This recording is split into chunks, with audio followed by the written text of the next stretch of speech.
किसी पुराने जमाने की बात है, जब दुनिया में रेगिस्तान के काफिले ऊंटों की पीठ पर चलते थे और गांवों की गलियों में मिट्टी के चूल्हों से धुआं उठता था।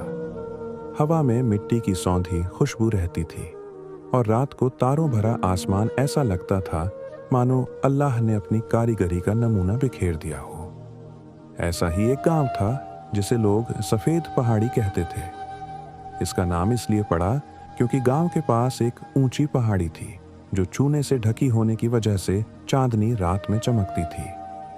जब चांद पूरा होता तो यह पहाड़ी दूर से मोती की तरह दिखती थी और गांव वाले इसे देखकर कहते, यह अल्लाह की नेमत है। गांव में मिट्टी के छोटे छोटे घर थे। छतें कच्ची थीं, दीवारें मिट्टी की और दरवाजों पर पुरानी लकड़ी के तख्ते लगे थे। लोग सादा जीवन जीते थे।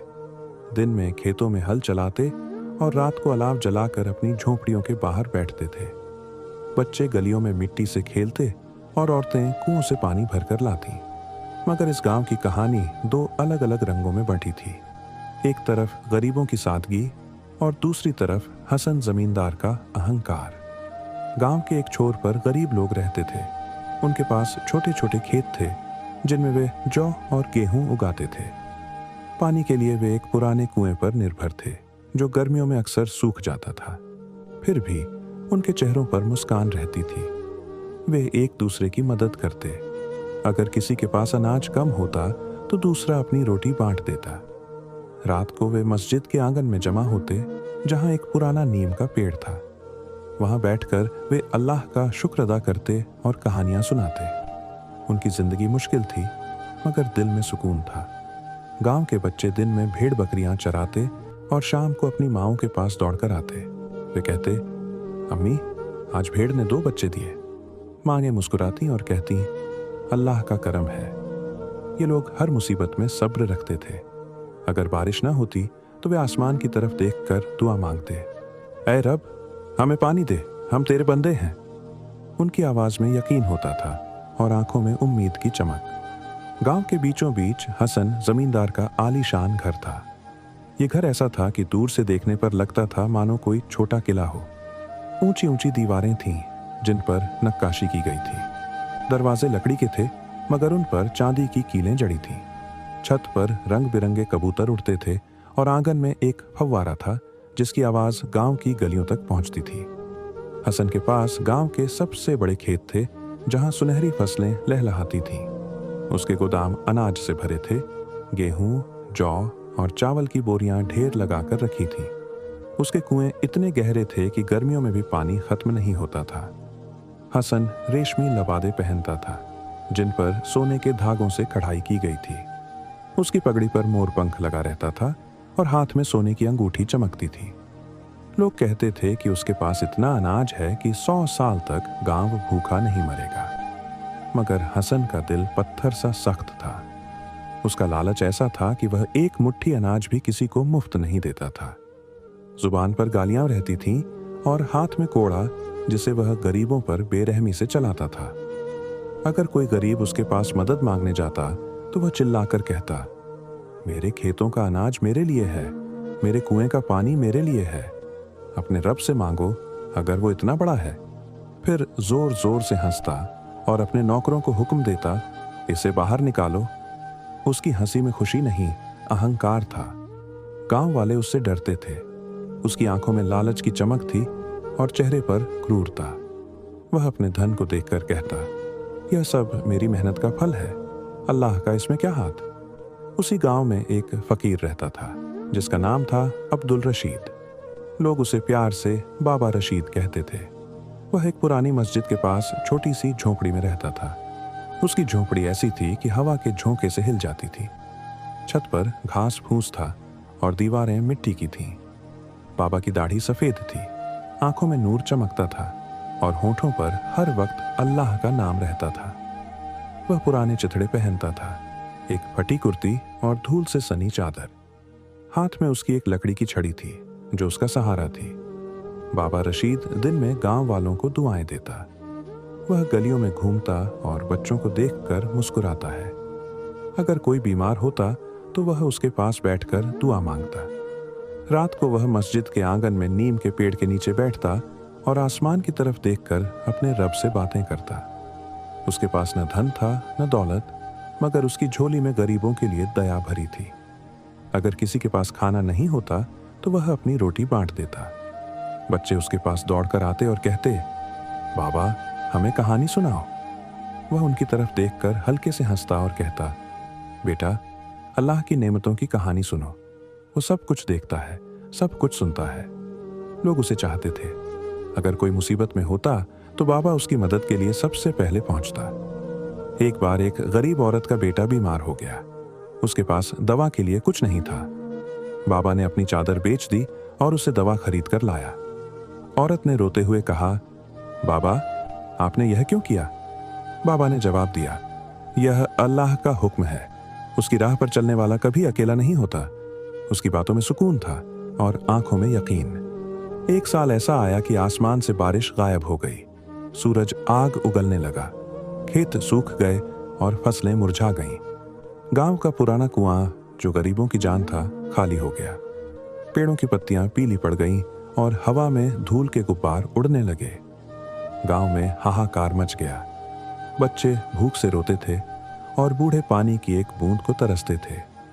भेड़ बकरियां मरने लगीं और गांव की गलियां सूनी हो गईं। गांव वालों ने मस्जिद में जमा होकर दुआ मांगी। नीम के पेड़ के नीचे सब बैठे थे। उनकी आवाज आसमान तक पहुंच रही थी। ऐ अल्लाह, हम पर रहम कर, हमें पानी दे, हमें अनाज दे। बाबा रशीद उनके साथ था। उसने कहा, डरो मत, अल्लाह की रहमत जल्द आएगी, सब्र रखो। मगर दिन बीतते गए और हालात बद से बदतर होते गए। एक दिन एक बूढ़ा किसान मस्जिद में आया। उसके हाथ कांप रहे थे। उसने कहा, बाबा मेरा बेटा भूख से मर रहा है, अब क्या करें? बाबा ने उसका हाथ पकड़ा और कहा, चलो हसन के पास चलते हैं, शायद वो मदद कर दे। बाबा रशीद अपनी छड़ी लिए हसन के घर पहुंचा। उसके साथ वह बूढ़ा किसान और कुछ गांव वाले थे। बाबा की चादर धूल से सनी थी और पैरों में मिट्टी लगी थी। उसने हसन के दरवाजे पर दस्तक दी। दरवाजा खुला और हसन बाहर आया। वह अपने रेशमी लबादे में था। हाथ में सोने की अंगूठी चमक रही थी। उसने बाबा को ऊपर से नीचे देखा और तंज कसा। क्या चाहिए बूढ़े? तेरे पास तो कुछ है नहीं, मेरे पास क्यों आया? और ये भिखारी मेरे दरवाजे पर क्यों खड़े हैं? बाबा ने नरमी से कहा, हसन, गांव पर मुसीबत आई है। बच्चे भूखे मर रहे हैं, बूढ़े प्यास से तड़प रहे हैं। तेरे गोदाम अनाज से भरे हैं, कुएं पानी से लबालब हैं। कुछ गरीबों को दे दे, यह अल्लाह का हुक्म है और तुझे इसका अजर मिलेगा। हसन जोर से हंसा। उसकी हंसी गांव की गलियों में गूंज गई। उसने कहा, अल्लाह, वो कहाँ है? अगर वो इतना बड़ा है तो बारिश क्यों नहीं बरसाता? मैं अपना माल क्यों लुटाऊं? जा, अपने रब से मांग। इतना कहकर उसने बाबा के चेहरे पर थूक दिया और दरवाजा जोर से बंद कर दिया। बाबा रशीद चुपचाप वहां से लौट आया। तू गवाह है इस अहंकार का। इसने तेरे बंदों को अपमानित किया, तेरी नेमतों को ठुकराया। इसे सबक दे ताकि लोग तेरी राह को समझें। उसकी आवाज कांप रही थी, मगर दिल में यकीन था। उस रात आसमान में बादल घिर आए। गांव वालों को लगा कि शायद बारिश होगी, मगर बारिश की जगह एक अजीब सन्नाटा छा गया। हवा रुक गई, पेड़ों की पत्तियां स्थिर हो गईं। ऐसा लग रहा था मानो आसमान कुछ कहना चाहता हो। बाबा रशीद अपनी झोंपड़ी में लेट गया और गांव सो गया। अगली सुबह सूरज निकलने से पहले गांव वालों ने एक अजीब शोर सुना। हसन के खेतों में आग लग गई थी। कोई नहीं जानता था कि आग कहां से शुरू हुई। हवा तेज हो गई और लपटें आसमान को चूमने लगीं। हसन अपने घर से दौड़ा दौड़ा खेतों की तरफ गया। उसने चिल्लाया, पानी लाओ, मेरे खेत बचा लो। मगर उसके कुएं जो कल तक भरे थे अब सूखे पड़े थे। नौकर भाग गए और गांव वाले दूर से देखते रहे, डरे हुए। देखते ही देखते उसका सारा अनाज जलकर राख हो गया। हसन की आंखों के सामने उसकी दौलत मिट्टी में मिल गई। वह जमीन पर गिर पड़ा और रोने लगा। मेरी मेहनत, मेरा सब कुछ। मगर उसकी आवाज हवा में गुम हो गई। दोपहर तक आग बुझ गई, मगर हसन के खेत अब काले कोयले की तरह हो गए थे। गांव वालों ने देखा कि हसन का एक नौकर भागता हुआ आया और बोला, हुजूर, गोदाम में भी आग लग गई। हसन दौड़ा, मगर तब तक उसका सारा अनाज जल चुका था। शाम को एक तूफान आया। हवा ऐसी थी कि पेड़ उखड़ गए और धूल के गुब्बार उठने लगे। हसन का आलीशान घर, जिस पर उसे इतना घमंड था, मिट्टी का ढेर बन गया। छत गिर गई, दीवारें चूर चूर हो गईं, फव्वारा रुक गया और कबूतर उड़ गए। हसन बाहर निकला, अपने कपड़े फटे हुए, चेहरा धूल से सना हुआ। उसने गांव वालों से मदद मांगी, मुझे बचाओ, मेरे पास कुछ नहीं बचा। मगर जिन्हें उसने कभी अपमानित किया था, उन्होंने मुंह फेर लिया। जो कोड़ा वह दूसरों पर चलाता था, आज उसके हाथ खाली थे। उसी रात जब हसन की दुनिया उजड़ रही थी, गांव के दूसरी तरफ चमत्कार हुआ। बाबा रशीद की झोपड़ी के पास बादल गरजे और बारिश बरसने लगी। पानी की बूंदें ऐसी थीं मानो आसमान से मोती गिर रहे हों। कुएं भर गए, खेत हरे भरे हो गए। बच्चे बारिश में नाचने लगे और बूढ़ों ने अल्लाह का शुक्र अदा किया। गांव की गलियों में पानी बहने लगा और चारों तरफ खुशी की लहर दौड़ गई। बाबा रशीद मस्जिद के आंगन में नीम के पेड़ के नीचे बैठा मुस्कुरा रहा था। उसने गांव वालों से कहा, देखो, अल्लाह का करम उन पर होता है जो उसकी राह पर चलते हैं। जो नाफरमानी करते हैं, उनके लिए अजाब तैयार रहता है। लोग उसकी बात सुनकर सिर झुकाए खड़े थे। उन्हें यकीन हो गया कि हसन की बर्बादी फकीर की बद्दुआ का नतीजा थी, मगर असल में यह अल्लाह का फैसला था। हसन की हालत देखकर गांव वालों को सबक मिला। जो हसन कभी आसमान को छूना चाहता था, अब वही सड़क पर भीख मांगता फिरता था। उसके रेशमी कपड़े फट गए, सोने की अंगूठी गायब हो गई और चेहरा उदासी से भर गया। वह गांव गांव भटकता रहा, अपनी गलती का पछतावा करता हुआ। लोग उसे देखकर कहते, यह वही हसन है जिसने अल्लाह की नेमतों को ठुकराया।